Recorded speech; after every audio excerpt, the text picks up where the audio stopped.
Welcome, everybody. Thank you for joining. We'll get started in literally just a minute because I need my kofia.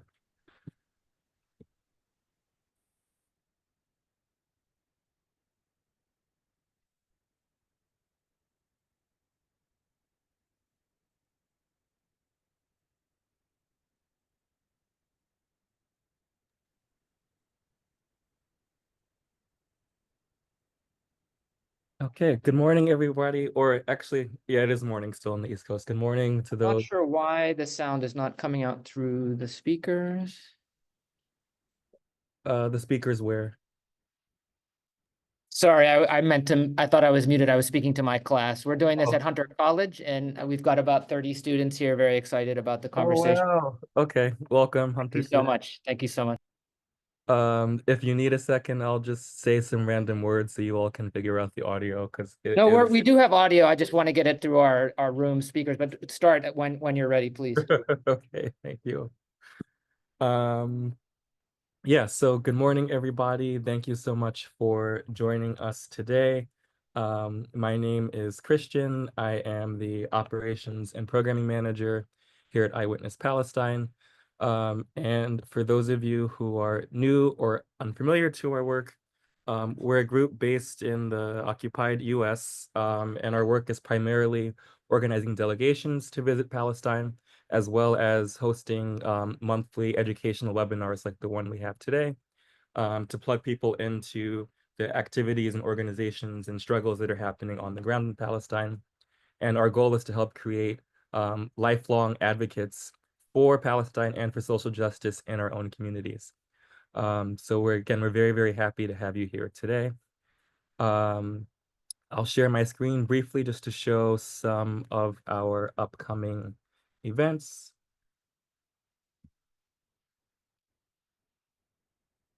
So we have a virtual delegation next Wednesday at 12 p.m. Eastern that's visiting Al Amadi refugee camp, which is one of the smallest refugee camps in the West Bank in Ramallah. And that will feature a video tour of the camp as well as a live discussion with one of our partners on the ground in the camp. So we'll put the link to register for that in the chat. And additionally, we'll soon be announcing our early 2025 delegations to Palestine. So if you're interested in getting more information about that, please fill out our interest form, which we will also put in the chat.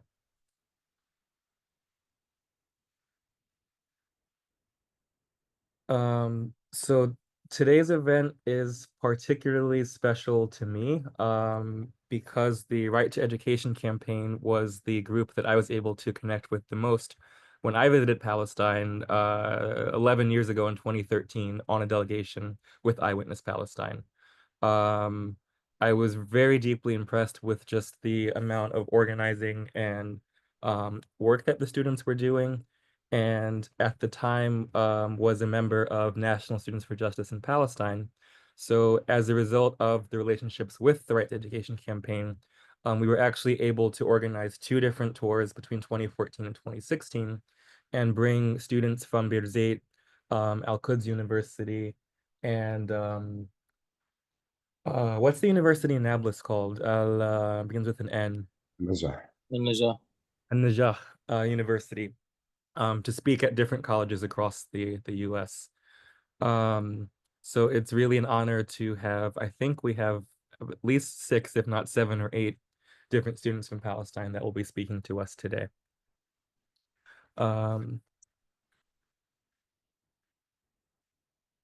Sorry. Okay, so the right to education is a basic human right and fundamental to human freedom. The United Nations Universal Declaration of Human Rights states that everyone has the right to education. However, the Israeli military systematically obstructs education in the West Bank and Gaza, which violates the human rights of individuals and also impedes the development of Palestinian society. Following a year of Israel's destruction of every university in Gaza, ongoing colonial violence across the West Bank, and the repression of campus protests and encampments for Palestine across the US, concerned students and faculty at the City College of New York are gathering to hear from members of the Right to Education campaign at Birzeit, as well as students from Al-Quds Bard College in Palestine, about the impact of Israel's illegal occupation on Palestinian educational rights. I will introduce the Right to Education campaign. I'll also invite the professor at CUNY that pulled together this event to introduce herself, and then we'll introduce the students and get started. So the Right to Education campaign is a grassroots Palestinian movement that seeks to document, research, and raise awareness about the issues facing Palestinian students, teachers, and academic institutions under Israeli military occupation. Demanding unimpeded access for all Palestinians to their academic institutions, the Right to Education campaign opposes Israel's illegal occupation and attacks on Palestinian educational rights. The campaign also seeks to build an international movement in support of Palestinian students, teachers, and educational institutions. This event is part of R2E's Week of Action United Against Scholasticide, and we are very happy to host the Right to Education campaign and the students from across Palestine.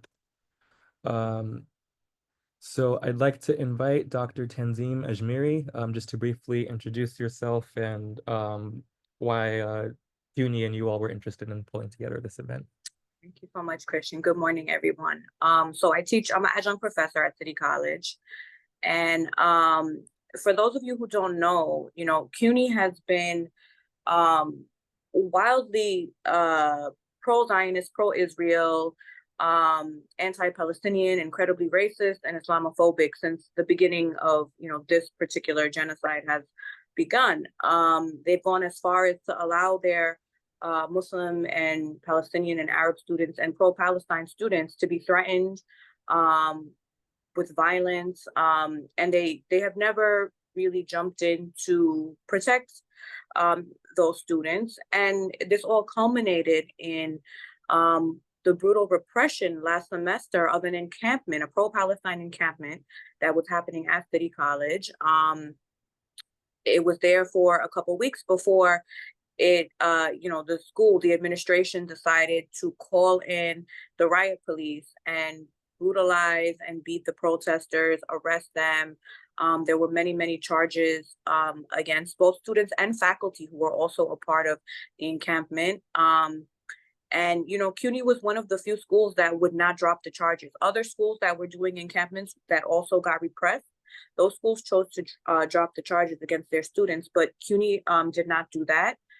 And so, although our administration is very pro-Israel and support Zionism, I know that there's many people, many students, many faculty members across CUNY campuses who don't agree with that. And so I thought it would be important to do an event like this where we could actually hear from Palestinians who are living under repression and occupation and colonialism every day to tell their story. So this is why the event was put together. Wonderful, thank you. And a little bit later in the event, we'll have an opportunity to hear from some of the students at CUNY. I'm just giving one moment for one of our Birzeit students to enter the room. But I'd like to invite Noor and Dua to open up your cameras. Qais, once you're on, you can open up your camera as well. We're just finishing up introductions, and then we can move into the presentations. So there's Dua. Looking for Noor, and let's see. Kristen, unfortunately, my camera does not work. Is that okay? Yeah, that's fine. We can still hear you, and we have Okay, the thank you. Qais, as you're getting on, I will just briefly introduce you all. Got so many tabs open. Okay, so we're very excited to welcome two students from the Right to Education campaign at Birzeit and another student that is very close to the campaign. So right now we'll be hearing from Qais Ayesh, a fourth-year student at Birzeit, currently majoring in computer science, who is a volunteer at the Right to Education campaign.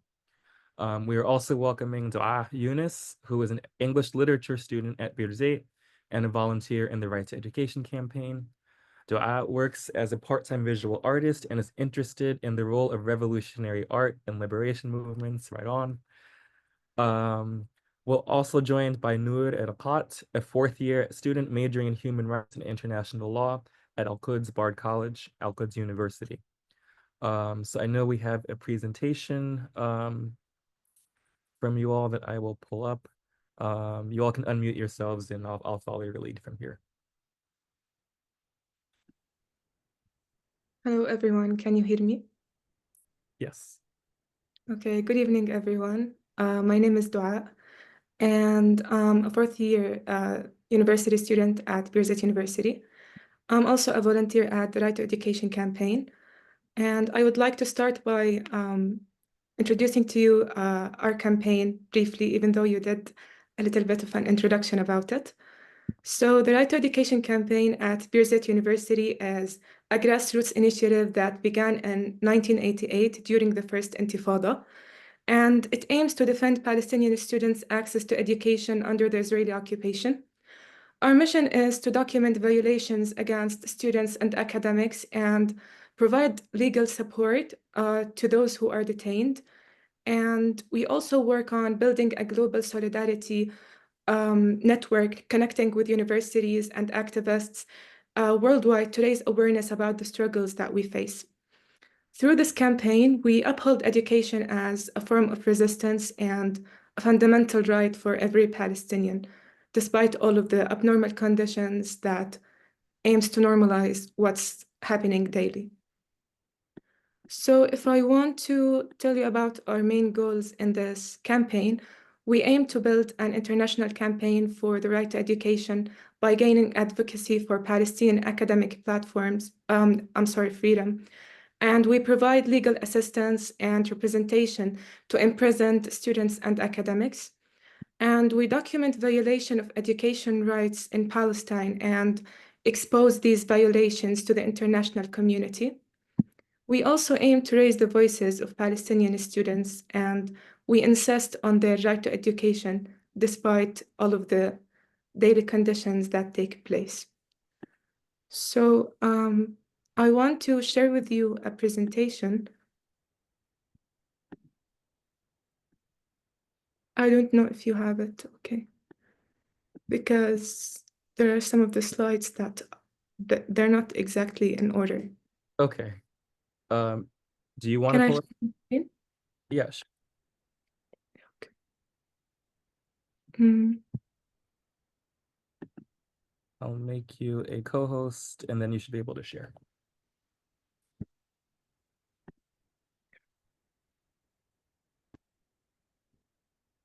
okay.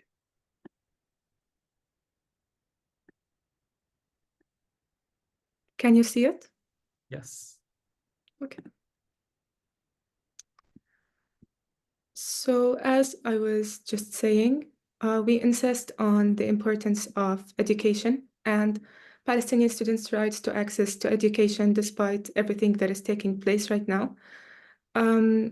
Because of the repetition of the actions, which aims basically to normalize the scene, we insist on the fact that education is not a privilege and is something that is considered to be a basic human right, which also applies to Palestinians. So here I share with you a picture from Birzeit University during the first Intifada in 1988, where students are taking their class outside campus because of the closure of the university doors because of the occupation. And there's also this difficulty of arriving to university campus, which is something that is still taking place until now because of the checkpoints and all of the restrictions on movements and the arrest cases for students because of their political backgrounds and their political opinions. And that's how we see in Al-Quds University as well, there's about 15,000 students that are not permitted and are restricted from reaching their schools because of the checkpoints and because of the apartheid wall. There's something that is still affecting us as students until now because it keeps happening, which is the constant targeting of Palestinian students and like killing their dreams. And basically, we're talking about like 18 and 20 years old who are not like permitted to show their like freedom, to practice their freedom of speech and of basically doing their basic human rights because of censorship and because of the constant targeting of Palestinian students just because they're basically Palestinians. And that's why we have lost two brothers, Dhafir and Jawad al-Rimawi, which are like they used to study at Birzeit University and they were killed and shot in the same day. And we witnessed their funeral on campus. And here's also another picture of the student Amir Badr, who was murdered by Israel. And we have witnessed like their funerals on campus. And even though the scene keeps repeating every day, it feels like we never felt like this is normalized or this is the normal thing to live with as students. It feels really like humiliating and shocking to have to consider like before going to university if I'm going to get back into my house in a shroud or not, which is something I believe not a lot of students go through. That students don't have to worry about such things. So we have lost also our friend Aysar Safi, which we also witnessed his funeral on campus, and he was murdered by the occupation, even though he was in a peaceful protest. So here we see how students are being targeted for practicing their basic like human rights and including like their freedom of speech or their political backgrounds. Even when they participate in peaceful protests, they're still being targeted. And this is why I believe that one of the most things that are being systematically targeted every day, which is also what we witness in Gaza, is the educational institutions and the things that will keep Palestinians like educated and with dreams and like everything that makes a Palestinian a human and helps them to practice their humanity is being targeted every day.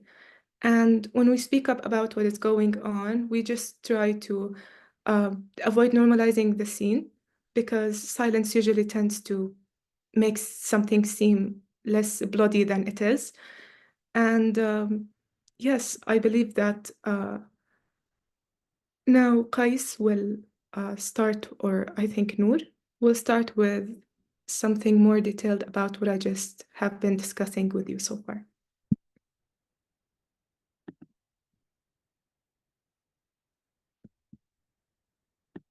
Hello everyone.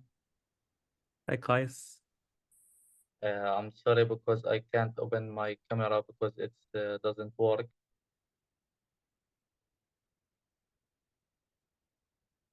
I will talk first about myself. I am Qais Agash.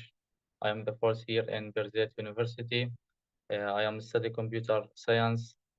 Um, as a student in the occupied West Bank, we confronted the harsh reality of ceaseless right violations every minute and every aspect of our lives. This environment has profoundly shaped the student movement at Birzeit University since the 1970s. Our educational experience is unlike any other worldwide. Living under occupation, we have been forced to turn our education into a battlefield of resistance. The historic role of the student movement in Palestine goes beyond the classroom. Most of the Palestinian political factions were established by students. At our core, we are not just students. Really, we are not just students. We are organizers, advisors, and fighters. Really, like fighters, the student movement at Birzeit University has played a pivotal role in the struggle for national liberation. Since the 1970s, the harsh reality of life under occupation has shaped a resilient and active student body, always ready to scrap and bear the cost. Birzeit students lead the way in both the first and second intifadas, transforming the campo into a ground for political and social change. Here, our education has become a form of resistance, where we advocate for Palestinian rights, social justice, and the broader liberation movement.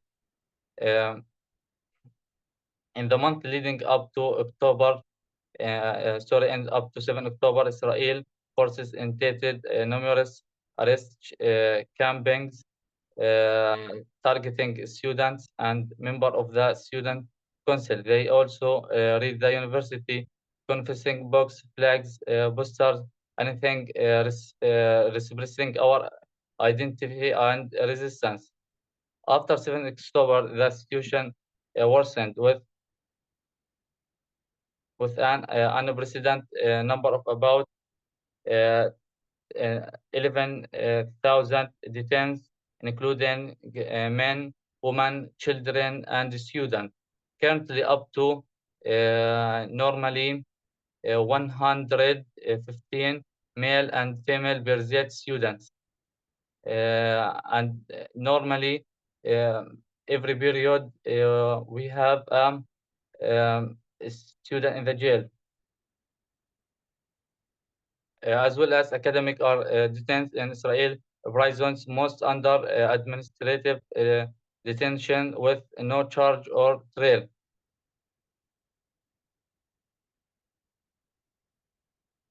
I will stop now, and my friends will continue. Thank you, Kais. I believe it's my turn now. Could you Let me please know. Oh, yeah. Oh, Go could you please first allow me to share my screen? I was just gonna say, if you ever need me to bring up the presentation, let me know, but you all can do that too. You should be able to share now. Okay. Okay, so you guys can see my screen now, right? Yes. Okay. It's loading, but yeah, it's sharing.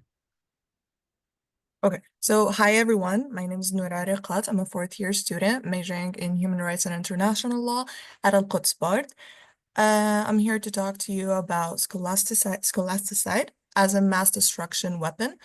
First of all, to give you the general idea of the topic I'm going to discuss, I chose to put a quote here by Caroline Fournet. In her book, The Crime of Destruction and the Law of Genocide, she says that genocider will first burn the books before burning their victims. So now with what is scholasticide? It is the deliberate and systematic destruction of education and educational institution, particularly as a means to suppress or erase the cultural, intellectual, and social foundations of the targeted group. Now, this term was first coined by Professor Karma Nabulsi. She's an Oxford Don and Palestinian expert on the laws of war. She conceptualized it in the context of the Israeli assault on Gaza back in 2009. The term combines the Latin prefix scala, meaning school, and the Latin suffix side, meaning killing.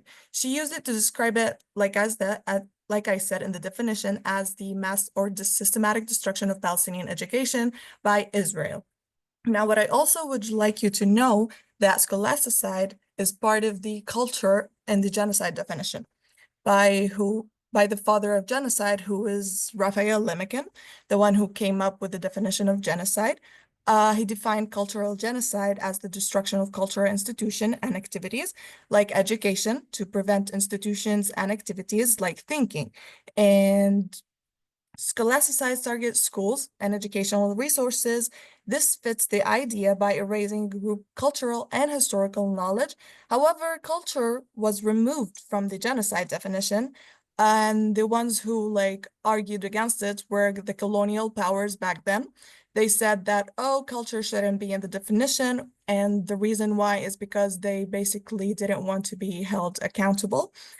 And thus, scholasticide and other similar terms have become more crucial in recognizing and challenging the ongoing cultural erasure faced by many marginalized groups, particularly in situations where international law fails to fully address the cultural destruction as part of the genocidal process.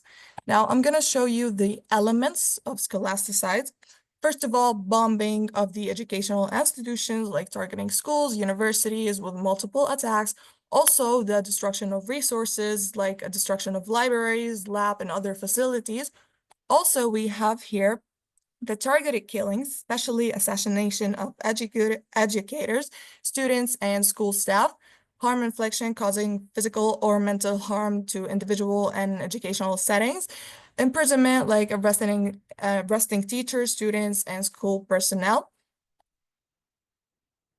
Now, since October 7th, Israel genocidal military campaign in Gaza, they have killed at least 10,490 school and university students, and 60,700 more have been injured. More than 500 school teachers and university educators have also been killed, and also more than 80% of the buildings were destructed. And alongside the destruction of 60% of the bookshop and libraries. Those are examples of the universities that were destroyed by Israel. We have here Islamic University of Gaza in 1978 was founded, and also the Al-Isra University, Al-Quds Open University, Al-Azhar University, Palestine Technical College, University College of Applied Sciences, University of Palestine, and Al-Aqsa University. And we have a lot of other universities and schools that were destroyed by Israel. Now, the reason of why Israel is doing that. First of all, Israel forces systematically targeted the educational institution, historical sites, and archives to erase Palestinian knowledge, culture, and identity. It's basically a war on mind and identity, and it's also a psychological tool for dehumanization. I'm going to explore that even further now. Basically, the destruction of educational institutions, historical sites, and archives by Israeli forces is not just merely an act of physical violence, but also part of a broader strategy to erase Palestinian culture, history, and identity. This culture erosion serves as a psychological tool for dehumanization, aiming to convey that Palestinians' past, present, and future are insignificant by systematically targeting Palestinian schools, universities, cultural landmarks. Israel seeks to sever the connection between Palestinians and their history. The destruction of archives, religious texts, and historical artifacts disrupt the transmission of knowledge, preventing the survival of Palestinian culture and identity and their knowledge. Furthermore, by eliminating these symbols of Palestinians' presence, Israel creates a blank space, making it easier to assert a narrative where Palestinians has no historical or cultural claim to the land, particularly in Gaza. This is not just about destroying the physical structure, but also erasing the intellectual and cultural legacy of Palestinians, basically to prevent us from resisting and to prevent us from thinking, especially having critical thinking skills, because Israel doesn't care if you think, it cares about more the content of thinking. What do you think of? And that's lead me to our campaign, United Against Scholasticide, starts from the 23rd of November till the 29th. This campaign brings together students, academics, activists, and solidarity groups worldwide to resist the systematic destruction of Palestinian education. This week, universities and supporters worldwide will hold events such as solidarity marathons, discussions, film screening, and advocacy initiatives to raise awareness and support to the rebuilding of Gaza's universities, and everyone is encouraged to participate by organized local events, hosting discussion, or supporting solidarity through academic and cultural boycotts. And finally, I would like to say, before I thank you all, education is really important to us Palestinians. It's our weapon in fighting this colonial power. And yeah, that's it. Thank you all. Wonderful. Thank you so much, Noor, Dua, and Qais. I just want to pause here to see. Sorry, I need to keep this cat from going off the window. I'd like to pause to see if there are any quick clarifying questions, especially from students that are tuning in from City College or Hunter. And I have one myself, which is I don't think many of us here in the US know what administrative detention is. So if somebody could clarify and explain that, that would be great.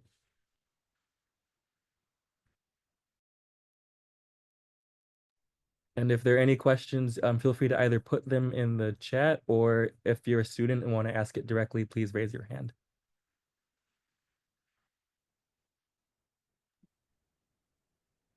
Do you want me to go ahead? Yeah. Just to clarify, Gais mentioned administrative detention. Basically what that means is you can be arrested with no charges under the pretext of them investigating you. And you can be held for 6 months, and that 6 months can be renewed for another 6 months, and that 6 months can be renewed for another 6 months.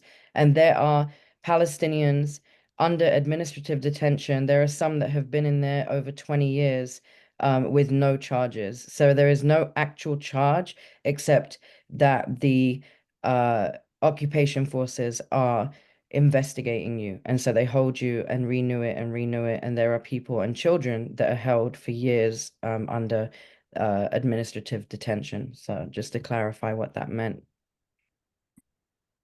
Thank you, Nancy. And I'm sure this is the case for many of the students joining from Palestine. But I've had more than a few of my friends from Palestine be held in administrative detention solely for being student organizers and being youth that are committed to the liberation of their homeland. So yeah, thank you for explaining that, Nancy. Tanzim, I see your note in the chat. Is that something you want to say directly to the group?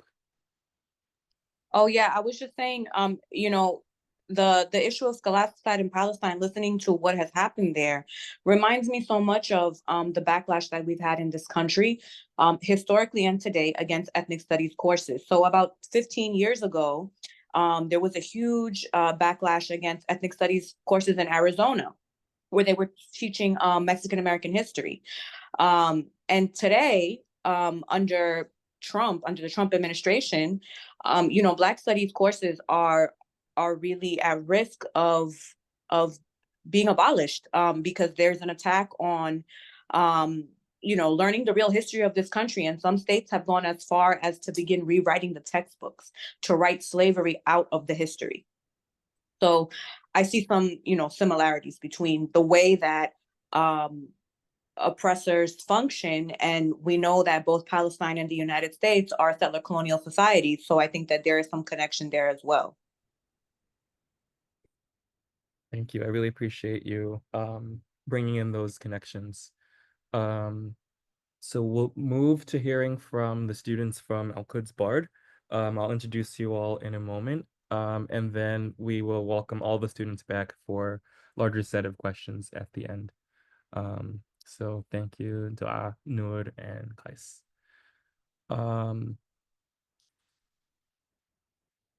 Okay, so I would like to now invite our 4 student speakers from Al-Quds Bard. We have Hazar, a digital communications and media arts graduate from Al-Quds Bard College, and Hazar is also a filmmaker. We have Mira, a 3rd-year student in human rights and international law at Al-Quds Bard, living in the West Bank. We have Amr, a computer science major and media and arts minor at Al-Quds Bard, who is currently a fellow for humanities and practicing arts. And we also have Shima, a senior in digital communication and media studies. She is a former member of the student council at Al-Quds Bard.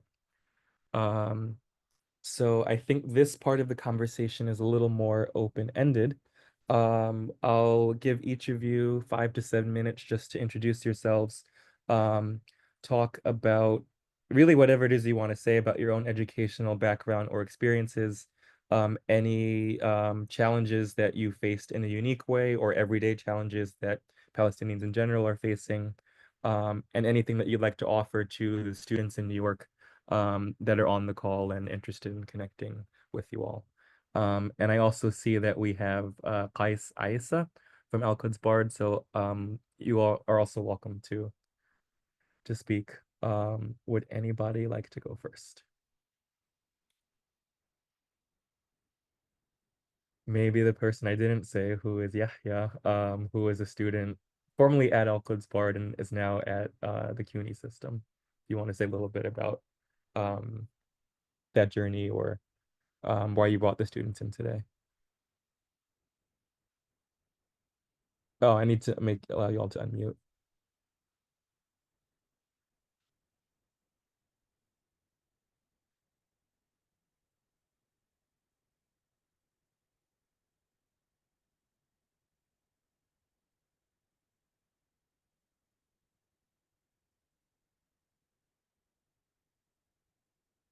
I'm not sure if you're seeing the option, but would anyone like to go first? Otherwise, we'll start alphabetically.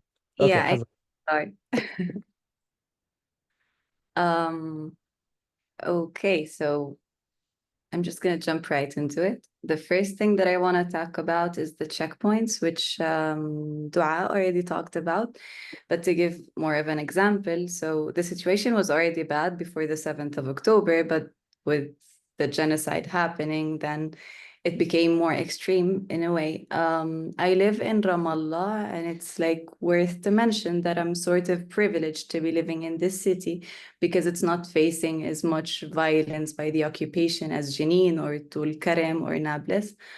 And so every Tuesday I go to my university, which is Al-Quds Bard College. It's in Abu Dis. And if there was no occupation, it would take me 10 minutes to get there with my car, but because we have occupation, so it would take either 30 minutes or 2 to 3 hours, depending on the mood of the soldiers at the checkpoint, if they want to let me pass fast or if they just want to stop us until they have breakfast or whatever. Yeah, so an example, at the beginning of the genocide, I would go every Tuesday because I have to be a TA for some class. And you're supposed to stop at the checkpoint, sort of, let's say, I don't know, 30 meters, like before you actually reach the checkpoint. And then they would let car by car pass. They would like give you a signal to go. And the first time I didn't know this because usually I'm used to just going by the checkpoints, like following the cars. But that time, I just it was 8 a.m., I think, and I was driving. And so also the checkpoint opens at 9. So you go there and you wait in turn. So I would be there like 30 minutes before. And then the first time the car that's in front of me walked by because the soldiers opened the gate. And when the car walked, I didn't know I was supposed to stop and still be waiting until that car passed and until they gave me a sign to actually drive. So I just drove behind the car, which is normal, I think. And I had some music on, but then the soldiers were yelling a lot in Hebrew, not Arabic and not in English. So there is absolutely no way for me to understand because I can't speak Hebrew. Yeah, and because I drove behind the car that's in front of me, I don't know, they were yelling and blah, blah, blah. And then they took their rifles. Also, there's always a soldier who has his or her rifle pointed at the person who's passing. So they all took their rifles and pointed them at me. And I was like, okay, what's going on now? And I could hear them yelling in Arabic, wara, which means go to the back. So I went to I did reverse and I went to the back right where I was before, but then they kept screaming and yelling. like asking me to go further, like to the back. And I went, and yeah, and then you just, I don't know, I went back, blah, blah, blah. Then I passed, like, yeah, they didn't shoot me. It was probably luck, because there were lots of instances where they shot people on the checkpoints, even if they weren't trying to do anything. So there's this. It's also worth to mention that there are, like, on the way to my university, I literally drive by the apartheid wall around Jerusalem just to get to Abu Dis. And on the way, there are almost 3 checkpoints we have checkpoints in the West Bank. So if you're moving from one city to another, or from a village to a city, and we also have the checkpoints where sort of the borders, if you want to call them, but like it's to go from the West Bank to Jerusalem, or to parts of the occupied territory in the 1948. So yeah, and if you're driving, so the other day I was driving back from my university to go back to my city, and there's a checkpoint that goes to Jerusalem. I'm not allowed to go there, and I don't go there. I just take a right before the checkpoint. But because the soldiers are stopping car by car who are going into Jerusalem, then we also have to wait, even if you're not going there. And I was waiting for 2 hours. So it's worth to mention that it's really hard for students. I'm not a student anymore, so it's not as bad. But I think for students, they always talk about how bad it is that you have to waste like 2 to 3 to 4 hours every day just to go to your university and to come back. Also, there's like the part where they degrade you most of the time, not all the time, but most of the time. And like they would ask you to, I don't know, they would yell at you, like just like sometimes I feel like they're acting like 7th graders who are bullies, but they have guns, so they can actually intimidate you by pointing it at you. Yeah, but the other, like what bothers me the most is that one time I was going and I stopped by the checkpoint as always, and I was like giving the soldier my ID as usual, and he told me to just drive, and I couldn't process that he would let me pass without showing him my ID, and then him taking a picture of my car and a picture of my ID and all of this. So I just like stayed there, and I was like, what? Like, and he yelled at me to just drive. I was like, oh, okay, I'm driving. And then I went, and I don't know. So it's also really annoying that we are so used to the way that they're treating us, which is absolutely bad. The normal thing is for me to just keep driving to my university. But that's one bad thing. Sorry, I'm like talking fast because I want to finish. Okay, and more about like the classes. So I'm TAing for a class that usually students work in teams, which is like, it's a class where they make documentaries. And it's really hard now for students to work in teams. So each person would have to make their own film on their own without even like having any help of anyone, because they have to keep in mind that you can't transport between cities or even go to the village that's right outside of your city. So working in teams is harder. Filming, for instance, or any project that actually needs you to move from your city would be, sorry, I'm focusing with the chat, would be also harder because yeah, it's just more dangerous for you. So you have to sort of improvise, I would say, to make a project that works when you're in your own place. And with all the hardships, also with war, like, okay, genocide in Gaza, but in the West Bank, it's war. Financial situations are getting really worse for everyone. And so it's harder for students to pay for the fees as well as for the transportation and even getting dorms. So it's all getting more and more complicated. But the really like incredible thing that I notice is that it's never that students are complaining from college, so they just don't want to go there anymore or they don't want to get education. No, they're actually asking for more education. They're just asking that it gets more accessible for them in the context that we have. So I think it's really sort of a great determination like that they have. And I want to talk like shortly about like how like what it feels like working or like studying when there is genocide. Like I want at the beginning, it's really hard, and like all of like I could only feel extremely hopeless at the beginning. Like I was like, what the hell? I'm trying to study or to give a class or do this, and I just don't want to do anything because I see no point in any form, like anything other than armed resistance. And I think it's something that lots of people here see as well. But I also want to give a reminder that being like feeling hopeless when these things happen it means giving up, and it's not fair. I'm not saying it's not fair to me, like to give up, no, but if I give up, it's not fair for the people who were actually in the genocide, for like the parents of the martyrs, like the students that Dua was talking about who were martyred, and they're like they still need to finish. And also there's one last thing, which is the first film I did in college. It was with Amr, actually. We were in the same team, and we did it about women detainees who got detained during their education years, and they were both students in Birzeit. One of them was actually, her story stuck with me, and we're now friends, but she was studying law, and they arrested her in 2019 for 11 months. So she got released the next year, and she had 1 year left to finish her like law bachelor. And like she finished it, but she said something. She said that after being in prison and seeing all like the rest of the women and how unfair it is, I don't see a point in law anymore. I'm not like, I don't mean to say law isn't important, but I'm just saying her perspective.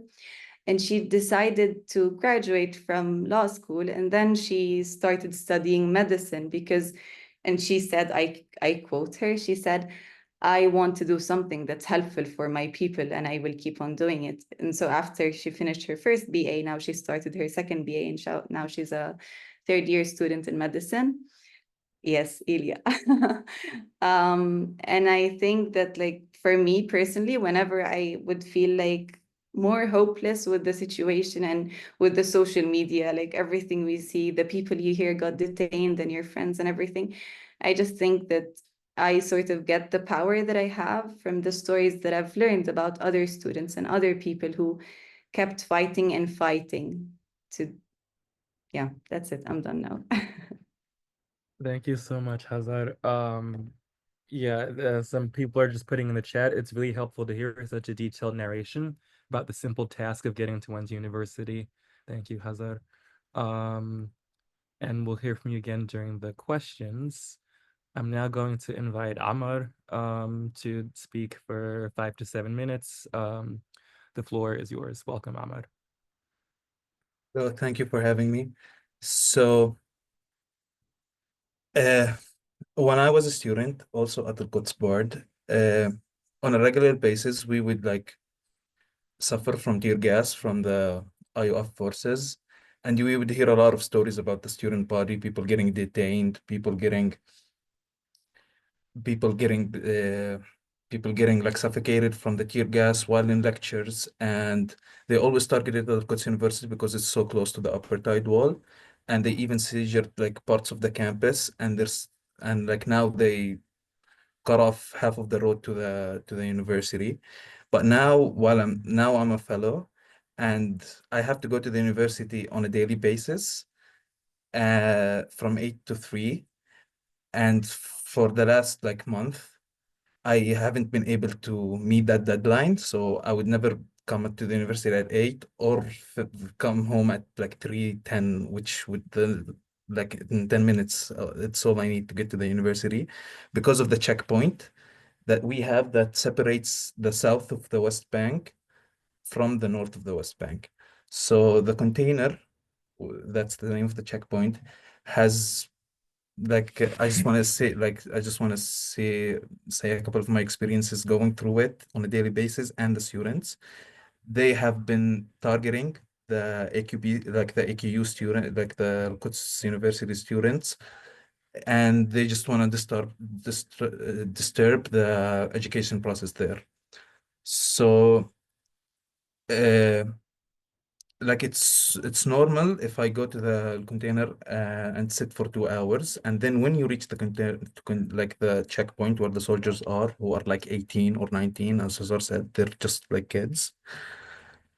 Then they will start harassing you, so they will get a reaction out of you, or just if they see you do anything wrong, like look at them the wrong way, they would take you, strip search you, and then even like hit you or just tell you to go on your way. So a couple of the students that we have in Al-Quds board, which is a small college, we have a small student body, like 200 students compared to the Al-Quds University, which is like 12,000. I heard personal stories from 4 students. 2 girls were like strip searched, and they were taken out of the taxi, strip searched, and then got back. Then they were like under the threat of like a weapon, gotten back to the taxi while they don't have their headscarf on, the hijab, or while they don't have like their blouse on. Other students, male students, were strip searched and then beaten with the back of the M16 rifle, and then they were like allowed to continue their journey. Other students were taken, detained, and nobody heard from them like until a couple of like days or months after. A personal story happened to be like they stopped us at the checkpoint after waiting for an hour, and then this is just to show you like what's the mentality of an IOF soldier. They stopped us and he asked for my ID. I leaned in to give him my ID, and he didn't want to move. So I had to like reach all the way to the passenger seat and then give him the ID. And after that, he was like, "What are you doing?" And I was told from other staff members, never tell them like you work there if you can, because then they will just like disturb you even more. So he told me, "Are you a student?" I told him, "Yes, I am." And then he like just like stared at me and he was like, "Are you sure?" I was like, "I'm sure." And then he asked my mom, who was in the passenger seat, who is a professor in Al-Quds University. He was like, What do you do?" She was like, "I'm in the engineering faculty." And then he just like looked at us and he was like, "Kumbala, kumbala," which means bomb. And we just stared at him and like, "What the fuck?" So he just like started repeating that, and I played it dumb. I'm like, "What are you saying?" And I just did this, and then he like stared at me and then let me pass, and then the checkpoint closed for an hour. So this is just like a part like of what students go through. A lot of them were a lot like we always get harassed almost on a daily basis. You never like get home on time or come back. Today I was like because of the checkpoint, I was late for 2 hours to get home, although I can make that in 5 minutes. And also the university buses who are like regularly coming from Bethlehem and like all parts of Bethlehem to the university, those are systematically like oppressed because on a daily basis they need to stop them. And from the 50 students who would be on the bus, like 2 should always come down, strip searched, and get beaten. That bus don't have any student in it anymore, although it's like a lot of students need it. And this is just like a part of what goes on. Thank you. Thank you so much, Ahmed.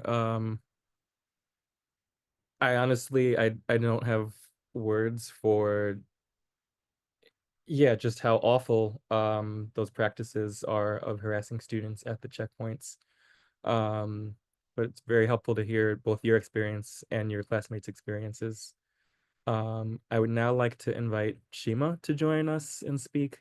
And trying to find the other Al-Quds Bard students, Mira and Aisha. So if you are on the chat, please just message me and then I'll figure out who's speaking next.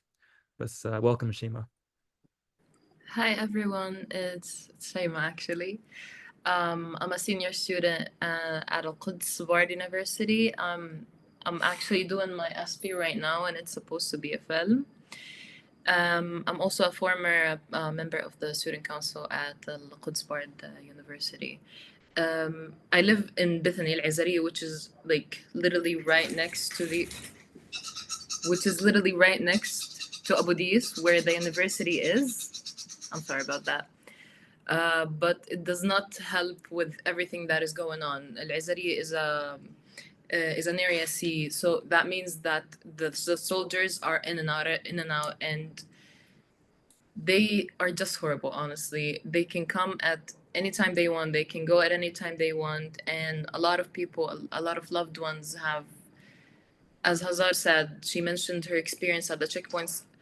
Luckily, I don't have to go through checkpoints while going to Abu Dis, meaning going to and home from campus. But I do have to go to certain areas in the West Bank, like Ramallah, like Beit Lahem. I intern in Beit Lahem. So I do have to go through the container, the checkpoints, or Jaba'.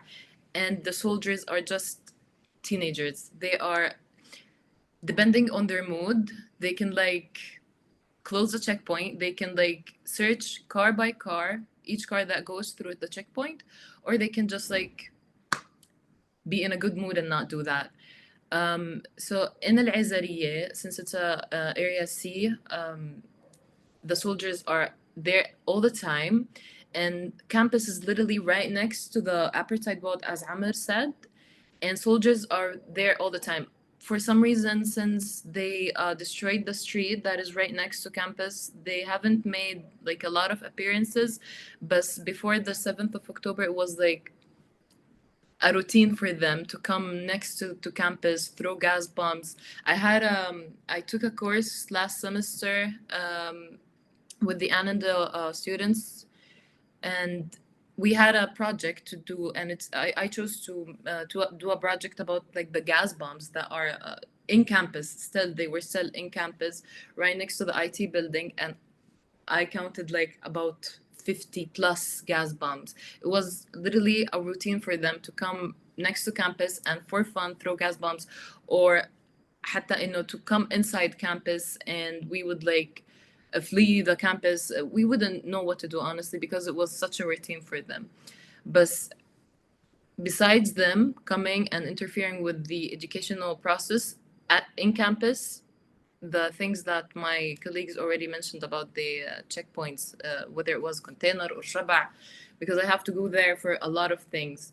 It is just honestly humiliating, because there isn't really a reason for them to do what they're doing. Most of the time, they're just like doing it for fun, and they close it because they also want to interfere with the educational process.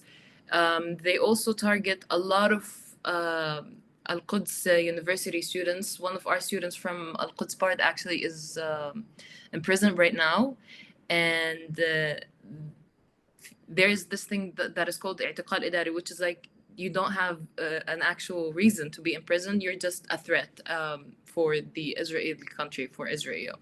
So one of our students, he's called Bashar Salim. He had his court a couple of days ago, and they can like renew your sentence whenever they want. And he had his sentence renewed for an extra 4 months now. In addition to a number of our students at Quds University as well, who had their sentence renewed. Some of them 6 months, some of them even more. We have a student called Hassan Abu Rish, Allah yafik asro, as well. He's been there. He was there for a couple of years. They let him out, and then they took him, just as the same they did to Bashar. They let him out for 2 months, and then they took him back. So it is just, I feel like it's a matter of humiliation, interfering with the educational process, I'm sorry.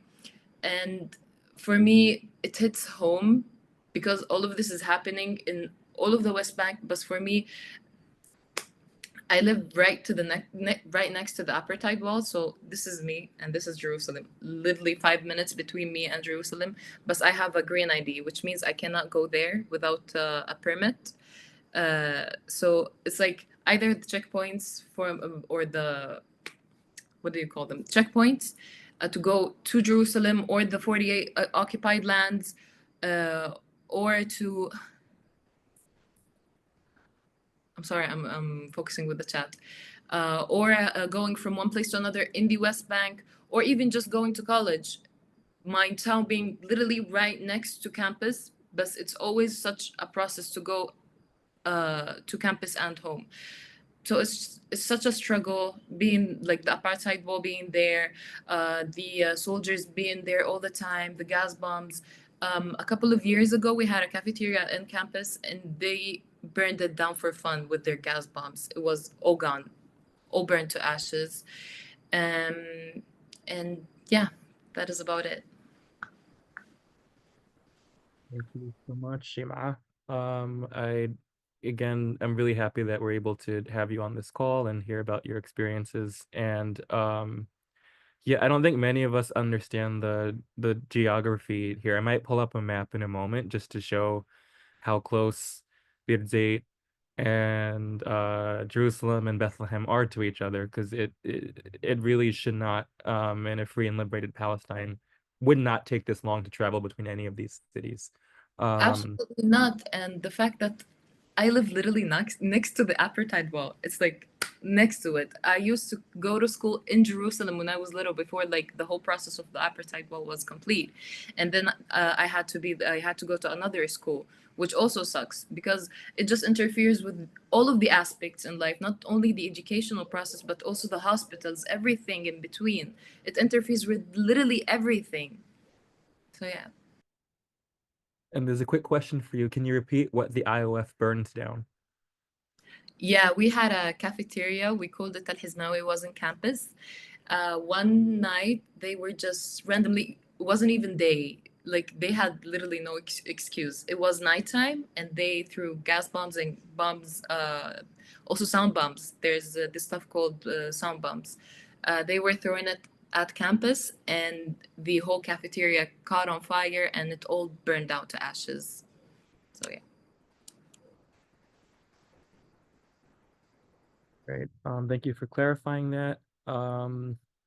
We will now hear first from Qais and then from Yahya, who has experiences studying both in Palestine and in New York. So Qais, when you're ready to open your camera, if you are able to open your camera, please do so. Otherwise, Yeah, hi. Thank you. I don't think I can open my camera. It's not working for some reason. So I'm sorry about that. I'm sorry. Can you hear me? yes, we hear you, Frank. Great. Yeah. So hi everyone. My name is Qais. I'm a recent graduate from Quds University. I'm currently doing my master's in London School of Economics and Business. I don't think I can add like a lot more to what like my all of like my colleagues said, but like I can share like a personal story that happened with my grandmother. I'm originally from Jenin, and like all of my like family, like my cousins, my uncles, and my grandmother, like they lived there. So what happened basically, like during a raid, they suspected that a resistance fighter was hiding in my grandma's house.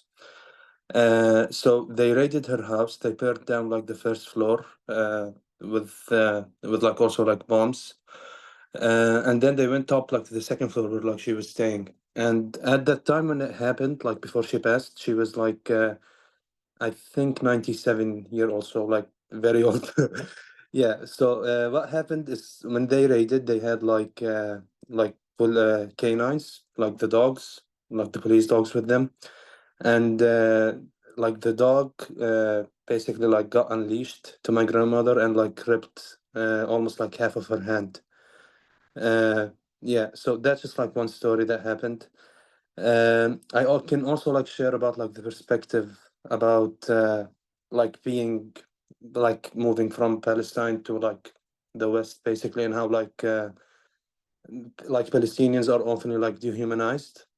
So in my university right now, there are like around like 15 like Israeli students, and they and like some of them who like also like served in Gaza like during like the recent genocide, and most of them like I think like all of them served like in the IOF like with the occupation with the military, and they basically like kept pressuring like the administration of like the university to suspend 7 students because they were going to protests and they were wearing like the kufiyas.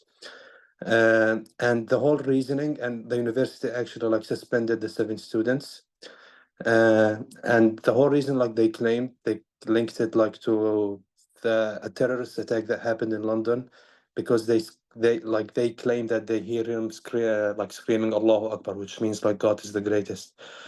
So yeah, like again, like I don't think I can add like any more to what like any of my colleagues said, and I'm sorry I'm not like prepared. Like Amr and Yahya literally just told me about this like as the meeting started. So yeah. No, thank you so much, Kleis. We're still happy to have you here, and it's really great to have perspectives of students being able to compare studying in Palestine to studying outside, because there still is so much repression happening to Palestinian students across the West and to those of us that support Palestinian liberation and freedom. So yeah, I'd like to invite you to speak as someone that studied both in Al-Quds, Bard, and in the CUNY system. At first, I would like to thank Kate Wilson for introducing me to this group. I'm a student from the city of Nablus, the second largest city in Palestine. I studied at Al-Quds College, and during the years of my study, I took a dorm at Abu Dis, because the road with the checkpoint would take at least 3 hours, and if there was no checkpoints, it was going to take like less than 1 hour, because Nablus is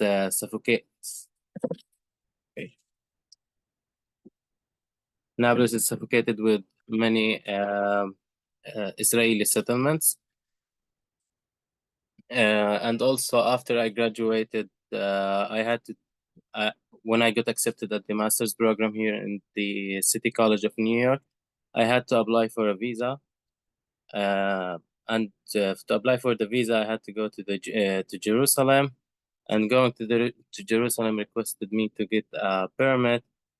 But my appointment was at 8:30, and reaching Jerusalem from Nablus at 8:30 in the morning is kind of impossible for the how many hours it's gonna take with the checkpoints. So I had to go like 1 day before to the closest city, which is Ramallah, and stay there for a night and move from there in the morning. Also, I used to work in Nablus at a bakery, and I was finishing working at I was finishing working at like midnight or 11 o'clock in the night. So it was hard to go home at that time, because usually at that time the Israeli, the IOF, they will be in the city for arresting people, and it's kind of dangerous to go in the cities, even the cities in West Bank, to go after midnight or around midnight to go out of your home. And when I came here, I was surprised with the movements of the students to support the the students back in Palestine, and I'm happy with that.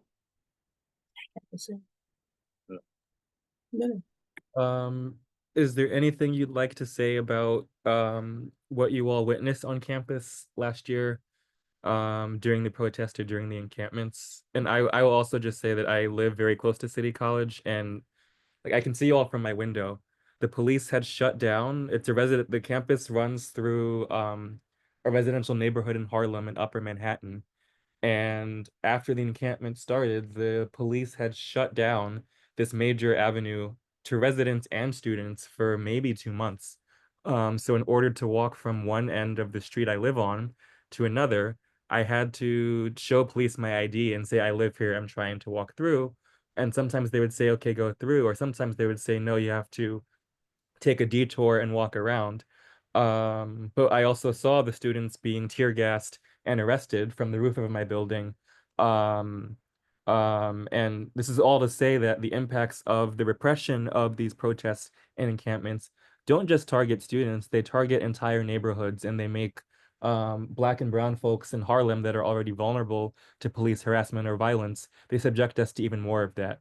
So just as a New Yorker, I've also been experiencing the impacts of resistance to the genocide and occupation on us living here. But please, Yahya, go ahead. I wasn't here during last year, but I saw it on the news. I came here on in September. It's really nice to see these movements, and like I can see how much the students suffered from the police during these events. But I would just like to say thank you for those students. Thank you. So I'm going to spotlight all of our speakers, and we will move into questions just a moment. To repeat, I like to prioritize questions from students in the CUNY system, so at Hunter and City College. You all are welcome to either place questions in the chat or to raise your hand, and I'll unmute you so you can ask it directly. I'm just getting the rest of the folks up here. Should we highlight both the videos so they can they can talk to each other and be on the screen? Sure.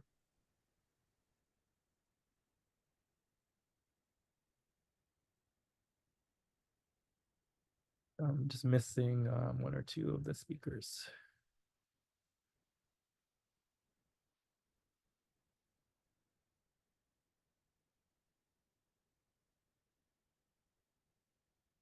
Okay. If any of the other students that spoke would like to be spotlighted, I just might need you to open your video. Zoom won't let me pin you otherwise. But yeah, first I'll start just thank you all again for sharing your experiences. Is there anything that you missed or that we missed that you want to add or expand upon?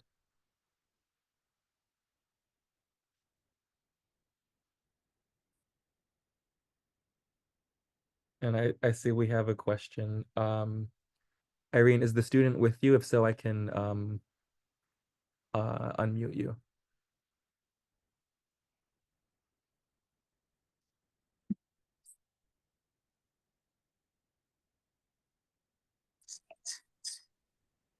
Hello? We can hear you. Oh. Oh, there's a huge echo.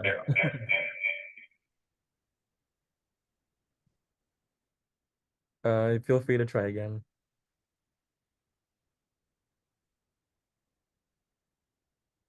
Let's try.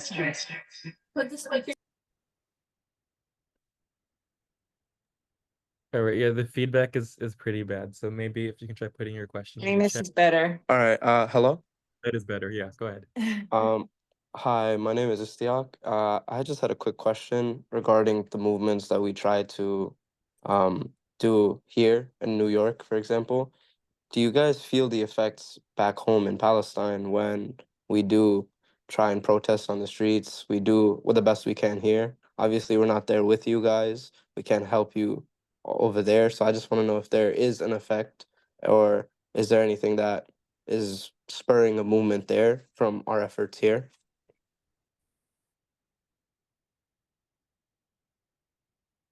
مين بحب يرد؟ I can answer. Okay. لا دعاء احكي. Okay. When we see the protests and all of the things that the students do outside, it reminds us of our historical role as students fighting against all sorts of racism and oppression and fighting for the liberation of Palestine. It, of course, makes us feel like we're not alone in this, and that what collects us all as students is humanity and the fact that we think that all students need to have access for education despite all of the things that might happen in their daily lives. So we see what you do and we really appreciate all of the actions that you do. It reminds us that we're not alone and that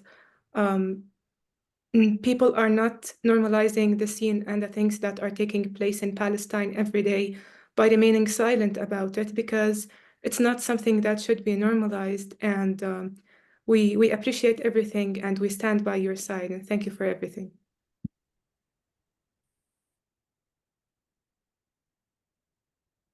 Hazar, did you want to add anything? I can add a little bit to that. It obviously is like important, and it is like really helpful, because it exposes like this regime that is causing all of like this oppression and all of and injustice. And the best way like to figure out like to understand like how effective and helpful it is literally just to look out of what like the Israeli like government said when like as they called it like the student intifada was happening. So yes, it is obviously like we do feel it like back home, and we do like also like appreciate it. But yeah, I would say like that. And we can see some of the students at, I'm not sure if you're at Hunter or City College, but thank you for being here. Mohammed, you have a question? Yeah, I did have a question. Thank you, Christian. Hi, everybody. I'm Mohammed Qasim. I'm the communications coordinator at iWitness Palestine. And to that point, make sure to check our website. My question for the students is, for context, I lived in Ramallah and I did high school in Ramallah City. If you guys can talk about also school students, like high school, elementary, and like majority of school students who go through occupation checkpoints and everything. And I would love to hear about the complicity of Israeli universities like Al-Jama al-Ibri, like the Hebrew University of Tel Aviv or Jerusalem, in normalizing genocide. I know that the apartheid wall was a university project from the University of Haifa. So if you guys can talk about the role of academics in Israeli universities and students as well at Israeli universities and their complicity in settler colonialism.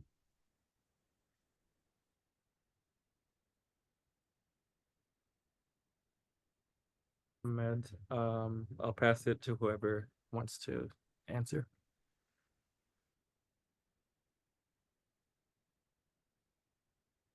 Okay, so I'll answer the first question, which is about like high school students. I don't think that many students, like high school students or elementary, have to go through checkpoints, because usually they would go like to a school that's near them. But there are like some cases where they do, especially not inside of cities, but especially places that are sort of like a village. And there are a couple of documentaries about it, but about kids who have to go like walk to school, and they get harassed by settlers, sometimes soldiers, but mostly settlers who just feel like it. And there's also something like when I was in high school, again, I live in Ramallah, so it's like the most privileged city in the West Bank. But when I was in high school, every Nakba, I think people know Nakba if they know Palestine. So there would be protests all around. And one year when I was in 10th grade, a friend of ours got killed, like he got martyred while he was at a protest. And we were all at like different protests. So for me, that was the first time that I knew someone who got martyred, and it was like sort of hard. But also I remember when I was a senior, like in my high school, we had a classmate, and he got shot as well. He got killed. So at our graduation, it's really hard because it's supposed to be a celebration day, but during our celebration day, there was a chair, an empty chair with his picture and like his name, and also with the degree. And like his mom was also in the graduation, and they would like even introduce that person like Muhammad. They would say his name and that he was supposed to graduate. So it's sort of like, I don't know if that's like an answer to your question, but I think it's something to think about, like how the conflicted feelings go. But like if you're supposed to be happy because you graduated, or if you just like, it's like, what the hell are you supposed to feel when something like that happened? Yeah. And about Haifa, I have no idea. I don't know. I can speak to the second part of the question, and there's like two sides that needs to be like covered. First of all, normalization with the Israeli institution is a way of normalizing the injustice and the oppression, which is obviously like illegal. So it's a tool of normalization of like pretty like a colonial regime. The second part of it is the investment. Most of the universities, and not just only like Israeli universities, also like many of like the Western universities, have like they most of the time they always like have heavy investments, like very significant investments in factories that are complicit, that like literally manufacturers like weapons, guns, like you name it, that builds like prisons. And for example, like my school now, the one that I'm doing like my master's degree with, uh, we are like currently running like a divestment like demand or like campaign that like we're asking the university to divest from like companies that are like associated with manufacturing like weapons and guns that are like used in Gaza and Lebanon and like all of the cases. And I'm not like sure of the exact number, but I think it's like around like $80 million of like school tuitions that goes like straight up to like the gun factories that like operate here. So I hope I answered that. So I think that's like the dangers of like the Israeli academic institutions and also in the Western institutions. Thank you, Clyde. Noor, I see we have some remarks from you, and then Jay, I see your hand for a question, and also be the one from the chat. But Noor, go ahead. Yeah, sorry. I just wanted to add on Hazar's point on high school students. I wrote in the chat box actually. I'm just gonna say it again. Next to our college, we have free schools. Al-Quds College, we have free schools next to us. So students from my town, I'm from Abdis, students from my town, when they're on their way to schools, sometimes, like not recently, like not after October 7th, but previously, whenever they want to go to school, the IOF soldier would be there. The multiple clashes would happen between them. Like, as I said in the chat, literal children. They would start throw tear gases at them. They would arrest them. We have at least more than 200 children in Israeli prisons now, I think. And yeah, they would hit them. Both of my brothers faced this when they were in school. Now both they graduated and started working. But when they were in schools, going to their school, a lot of the IF soldier would catch them. They would start beating them like really hard. They would like come back home swollen and they would start crying, and we can see all the bruises and all the marks on their bodies. And this basically happens to all of, like, at least every single, especially boys in Abu Dis have faced this or gone through this at least more than 3 times.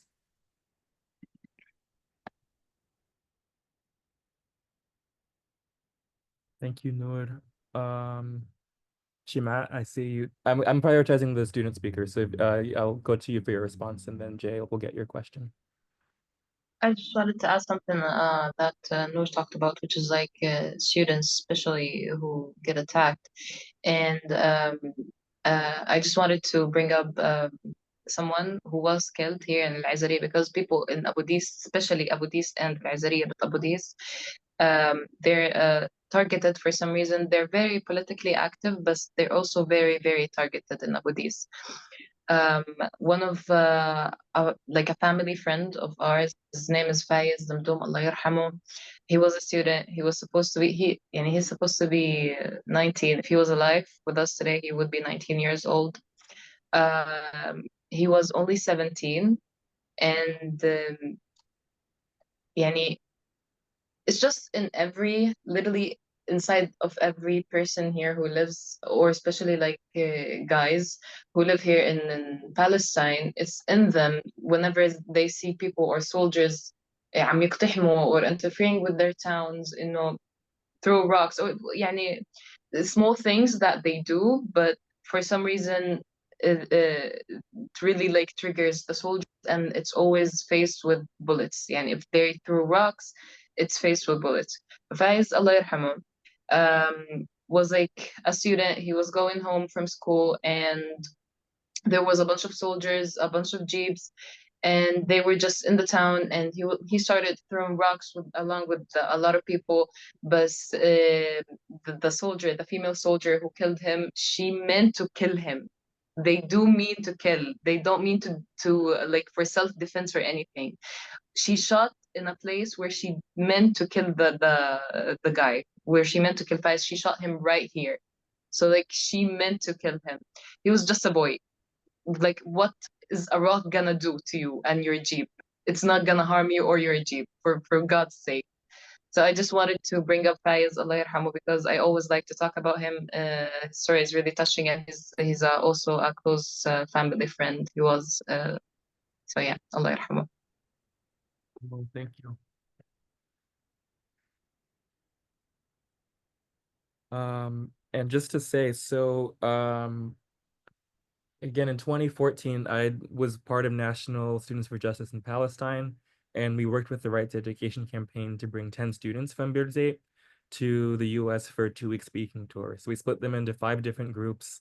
They visited different regions of the country. They each spoke at about maybe 10 different colleges. The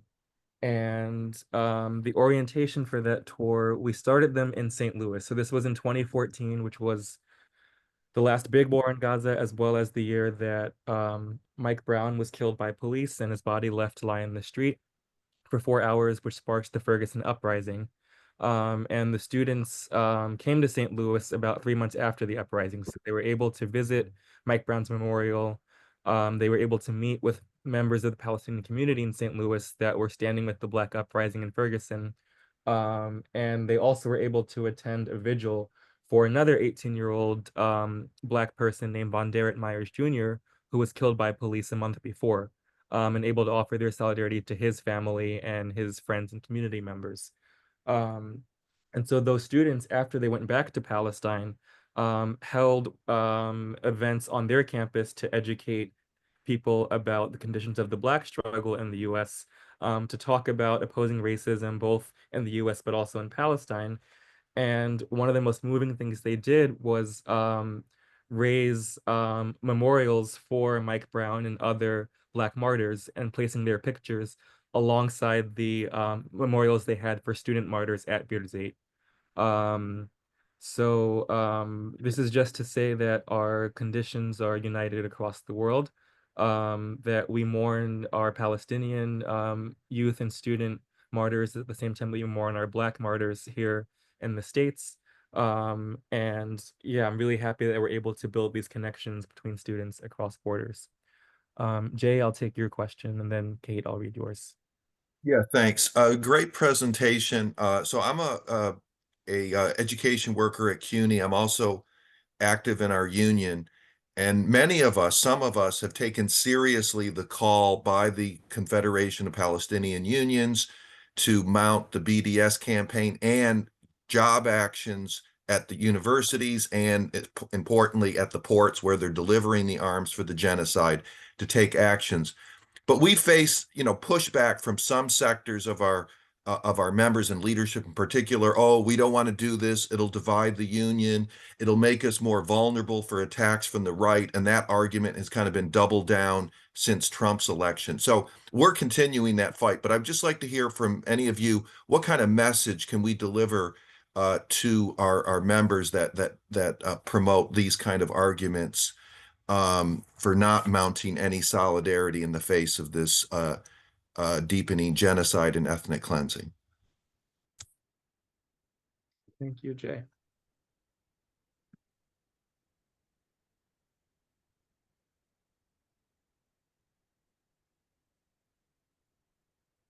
Whoever wants to start, just you can unmute yourself.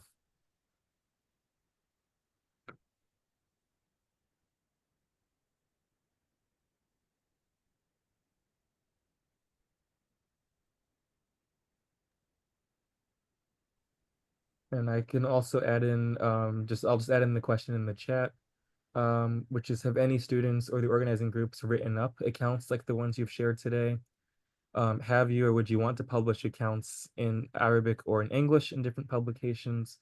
Or would you be open to being interviewed for school newspapers or progressive magazines? But this is in addition to Jay's question about solidarity in the face of repression.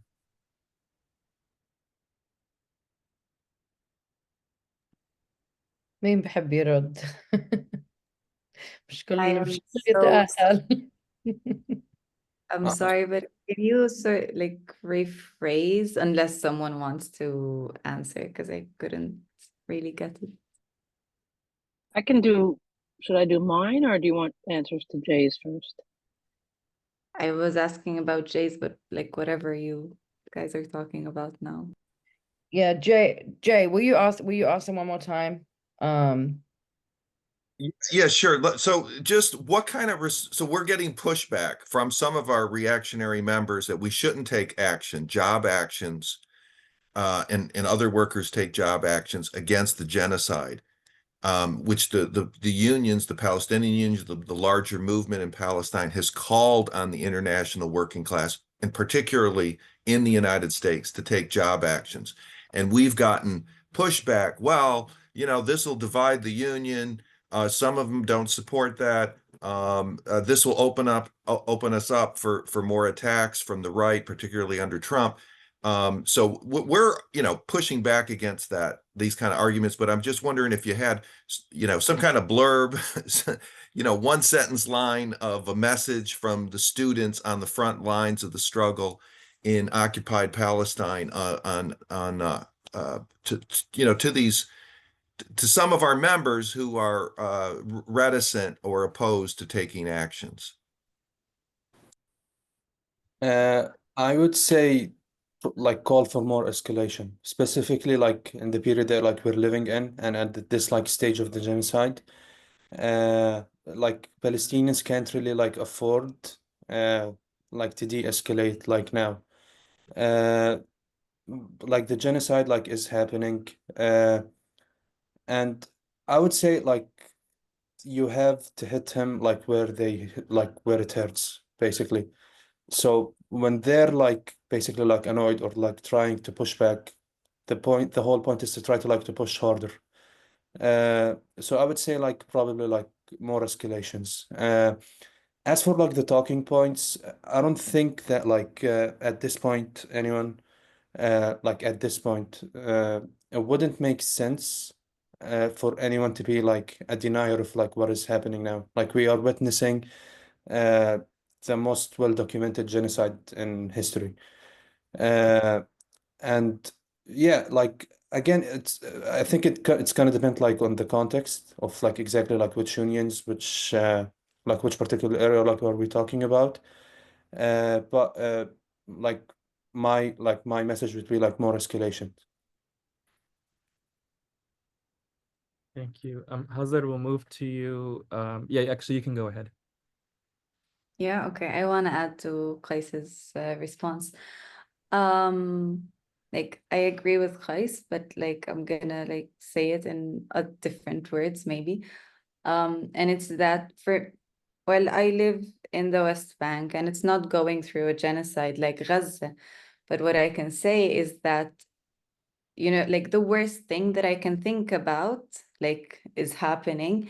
And like the worst case scenario in my mind isn't if they start bombing us the same way or if they start like doing the most horrific things. But the worst thing is just the idea that this actually might be over and the genocide might stop soon with the Israelis taking over the north of Gaza, while we are still living the same way that we were before the genocide. Like that is really the worst thing ever. And I can't bear the idea of like living with myself if I can just move on with my life and nothing's changed. No, like I want to risk it all, not because I don't like to live or I just like gave up. No, but because I can't like bear the idea that it's just like going for nothing, that this all all of this injustice in the world is just going for nothing while we're sitting back and just afraid of the reaction. Thank you so much, Hazar. And that's absolutely the conditions that we are all living under as our family in Gaza are living through this genocide and the ethnic cleansing of the North. So I appreciate you for naming that. We are going to be winding down in just a moment. I'll give each of the students a chance just to share some closing remarks, and want to share that for any students or anyone on this call that's interested in visiting Palestine on one of our delegations next year. I'll put our interest form in the chat so you can just indicate your interest, and as we have applications and dates open, we'll update you. But we will soon be announcing our first delegation of the year, which will take place in February of 2025. And yeah, we really appreciate you all joining and hope to do programming like this more in the future. So yeah, I think we have 4 students on camera. There might be others that are still on the call. But just any quick final remarks you'd like to share, you're welcome to. And I will call your names out. So Amr, we'll start with you. Okay, as my colleague said, this has been going way before the 7th of October. Israel is well documented that it's an apartheid state, and that just can't simply continue. And the only way that they have a solution to the struggle, the Israeli government, is via genocide or just deportation of all Palestinians. Regarding Kate questions about like a journal or to document these stories, there is some people in our staff in our Quds board who wants to like publish some of these stories. So I would love to put you in contact, and that's it. Thank you, Amr. Dua, can you go? And then Noor, we'll have you after. Thank you for giving us this space to share our experiences and to communicate better about the current situation. I just would like to say that I advise all of you to continue to tell the stories of Palestinians and to commit to the Palestinian poet and martyr Rifat al-Hariri as well, which is to keep telling stories about Palestinians. And I advise you to go to a platform called We Are Not Numbers. It was actually created by Rifat al-Hariri and many other like other parties that wanted to share the stories of Palestinians. You can find countless stories of Palestinian people from Gaza. Some of them were murdered, and other students, other are just students that are trying to move on with their lives. You can find different sorts of stories. So I just advise you to continue to tell the stories of Palestinians, and thank you for everything. Thank you, Dua. Noor, and then Qais. Yahya, you'll be after Qais. Okay, first of all, thank you everyone for joining. I just wanted to say, like on a final note, keep boycotting and keep like advocating for our rights, since basically we can't do that and they hinder us a lot and hinder our rights, freedom of speech. We cannot like talk about these things actually, or we basically get arrested. I mean, not everyone, but like most cases. So your voice is really important to us. We really appreciate it. We appreciate all of your efforts. And yeah, thank you. Thank you, Noor. I said Qais, right? Yeah. Yeah. So my closing remarks would be like escalate, continue with like go to the protest, boycott, like same as my colleague said. And I also would like to say that it's time like for the narrative to be changed. Do not normalize like occupation, do not normalize like genocide. Change the narrative, like as college students, like you have the power of changing like the narrative. You're gonna be like in your prospective careers, and keep the idea that like a lot of people are not like able or like privileged to give like their opinions and like their rights, and to share like their stories and like their messages. And yeah, and again, like thank you all for your questions. Yeah. Qais. Yahya, are you ready? And then we'll turn to Hazar, and Nancy will close us out. But if you're not, we can jump straight to you, Hazar. Yeah, I don't have any last remarks, so you can go ahead.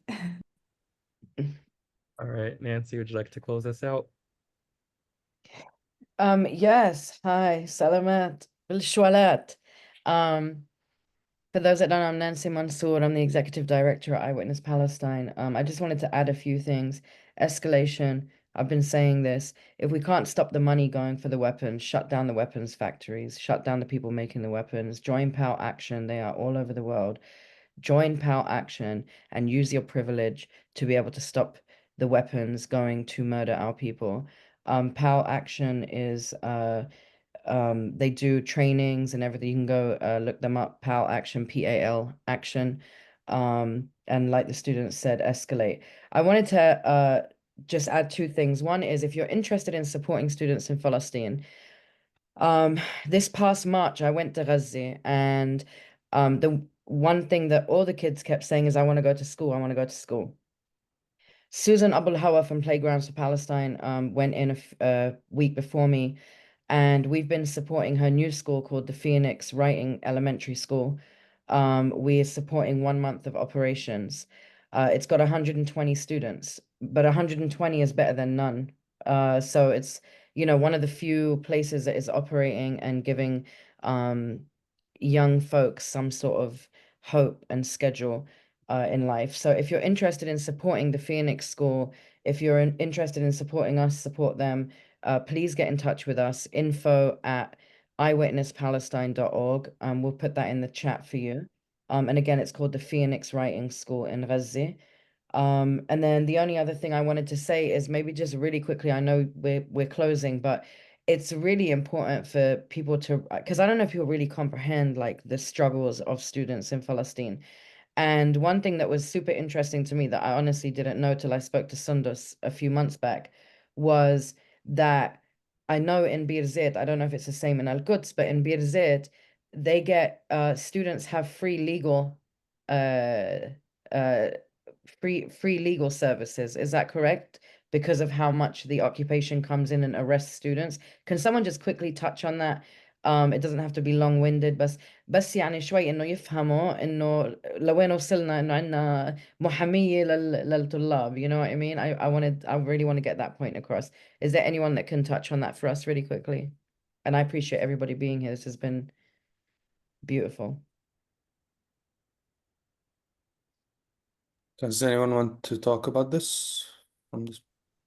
Okay, so yeah, basically like what she's saying, because like the suppression of like the Palestinian like student movement and like because they keep arresting like too many students, in Birzeit and as well as like in Abu Dis, they have like particular like legal clinics that deals with that like presents like the law like the legal representation for like the student prisoners. And like in both campuses because it's such like a recurring theme, and it's absurd that like we reached and like that we this like this phenomenon of like students getting arrested for like their student activities, and yeah, I think that's it. I don't know if you want to add more on that, but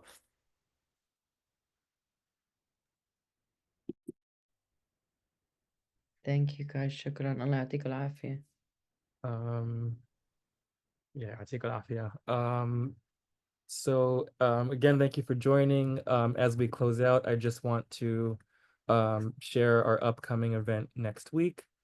And that's going to be our virtual delegation to Al Amari refugee camp in Ramallah, which is one of the smallest refugee camps in the West Bank. We will have a video tour of the camp and then a live discussion with one of our partners on the ground. And these are coming to our site soon, but next month, our virtual delegation will be to Nazareth for Christmas season. And we will have a special webinar with Sally Azar, who is the first woman Palestinian priest, or pastor rather. And yeah, we're really, really excited to hear from her. So if you'd like to get information about those events, we will put the link to our sign up form in the chat. And yeah, just thank you again to the students for joining us. We wish you all that you need to succeed in your organizing. And please send our love and regards to your families and to your communities. Thank you so much for joining.